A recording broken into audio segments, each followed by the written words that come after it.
বন্ধুরা, কোনো দেশ নিজের একজন সৈন্যর মৃত্যুর বদলা নেওয়ার জন্য কোন পর্যায়ে যেতে পারে? বেশিরভাগ দেশই তাদের যে অ্যাম্বাসেডর রয়েছে তাকে ডেকে ব্যাপারটাকে মিটমাট করবে, তার সামনে পুরো বিষয়টাকে তুলে ধরা হবে, নয়তো বর্ডারে সামান্য গোলাগুলি হবে। এগুলোই তো হয়। যদি বড় কোনো দেশ হয় তাহলে অন্য দেশের ওপর প্রতিবন্ধকতা আনবে, ব্যাস এতটাই হবে। কিন্তু আজ যেটা আমেরিকা করেছে সেটা ভারতকেও শিখে নেওয়া উচিত। আর আমেরিকা এখনই এরকমটা করেনি, আগেও করেছে। আপনাদের সামনে পুরো বিষয়টাকে তুলে ধরবো। আজ থেকে কিছুদিন আগের কথা, ইরাকে আমেরিকার যে এমবেসি রয়েছে মানে দূতাবাস, ওখানে একটা রকেট অ্যাটাক হয়।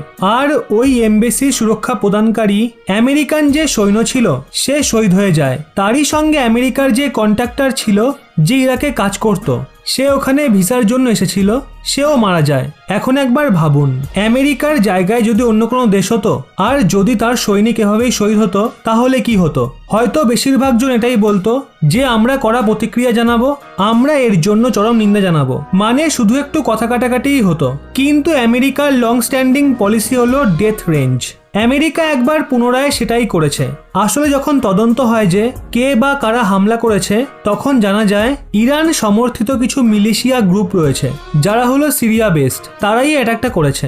এর জন্য আমেরিকা একটা বিশাল মিলিটারি অপারেশন চালিয়েছে সিরিয়ার ভেতরে, আর সিরিয়ার ভেতরে গোটা একটা শহরকে তছনছ করে রেখে দিয়েছে। আর এত ভয়ানক ধ্বংসলীলা চালিয়েছে যে অসংখ্য আতঙ্কবাদী ধুয়ে মুছে সাফ হয়ে গেছে।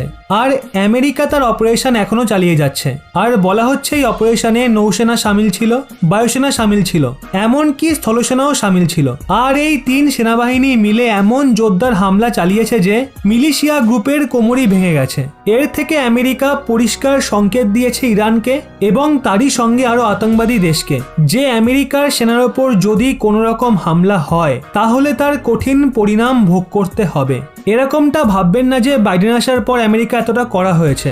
এটা আমেরিকার অনেক পুরনো পলিসি। আপনাদের একটা ছোট্ট ঘটনা বলি। 1980 সালে রোনাল্ড রিগান যখন আমেরিকার রাষ্ট্রপতি ছিলেন, সেই সময় এক ডিইএ আধিকারিক ছিল, মানে আমেরিকার ড্রাগ এনফোর্সমেন্ট এজেন্সি, যা কোকেন এবং আরো অন্যান্য ধরনের ড্রাগকে আমেরিকায় ঢুকতে বাধা দেয়। তো সেখানে এক আধিকারিক ছিল যাকে মেক্সিকোর যে ড্রাগ কার্টেল ছিল উনি খুব খারাপভাবে টর্চার করে, ভীষণই খারাপভাবে ওনাকে মেরে ফেলে।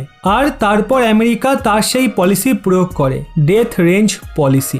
আমেরিকা মেক্সিকোয় এমন দুর্দান্ত অপারেশন চালিয়েছিল যে মেক্সিকোর রাস্তায় ড্রাগ কার্টেলের যত গুন্ডা ছিল, যত গ্যাংস্টার ছিল, তাদের তাড়িয়ে তাড়িয়ে মারে। যত গ্যাংস্টার ওই মার্ডারে ইনভলভ ছিল তাদের আধিকারিকদের এত ব্রুটালি টর্চার করে মেরেছিল যে তারপর থেকে এক ধরনের উদাহরণ সেট হয়ে যায়। আমেরিকার আধিকারিকদের কোনোভাবে টর্চার কত দূরের কথা, আমেরিকার আধিকারিকদের দিকে যেন চোখ তুলে না তাকানো হয়। নেটফ্লিক্সে একটা সিরিজ আছে নার্কোসের নামে, সেটাই দুনিয়ার সবচেয়ে বড় ড্রাগ ডিলারের জীবন কাহিনী তুলে ধরা হয়েছে। তো সেখানে একটা উক্তি ছিল, আর সেটা হলো যা ইচ্ছা করো কিন্তু কোনো আমেরিকার আধিকারিকদের ভুলেও মেরো না। সম্ভবত সেই ড্রাগ ডিলার তার পোষা গুন্ডাদের সে কথা বলেছিল। এরই সঙ্গে এও বলেছিল নয়তো আমেরিকা প্রচন্ড শক্তি নিয়ে কলম্বিয়ার ওপর আছড়ে পড়বে আর আমাদের সবাইকে সাফ করে দেবে। তো এটাই হলো ডেথ রেঞ্জ। আর এভাবেই সুপার পাওয়ার দেশ কাজ করে।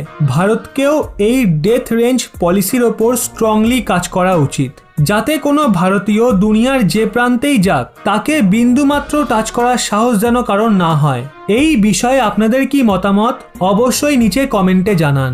এবং এরকমই ব্যাক টু ব্যাক আপডেট পেতে রহস্য বাংলা এই চ্যানেলটি সাবস্ক্রাইব করে পাশের বেল আইকনটি অল করে রাখুন।